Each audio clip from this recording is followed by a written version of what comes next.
राज्यात शिक्षक भरतीच्या टेट परीक्षेला आजपासून सुरुवात.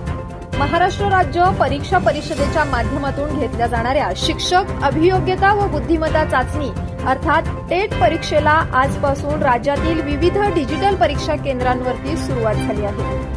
ही परीक्षा 2 टप्प्यात घेतली जाणार असून पहिला टप्पा 27 ते 30 मे 2025 तर दुसरा टप्पा 2 जून ते 5 जून 2025 या कालावधीमध्ये या परीक्षेचे आयोजन दररोज 3 शिफ्टमध्ये करण्यात आले आहे. या परीक्षेसाठी राज्यातील सुमारे 2,27,229 उमेदवारांनी अर्ज दाखल केले आहेत. त्यानुसार आजपासून या परीक्षेला महाराष्ट्र राज्यात सुरुवात झाली असून आज कोल्हापूर जिल्ह्यातील आयवॉन डिजिटल झोन शिए येथे मोठ्या प्रमाणात विद्यार्थ्यांची गर्दी पाहावयास मिळाली. यापूर्वी 2022 मध्ये ह्या परीक्षेचे आयोजन महाराष्ट्र शिक्षण परिषदेमार्फत करण्यात आले होते. या परीक्षेत गुणवत्तेसह उत्तीर्ण होणाऱ्या उमेदवारांना शिक्षक भरतीत संधी देण्यात येणार आहे. आवाज कोल्हापूरसाठी कोल्हापूरहून सायली मराठे.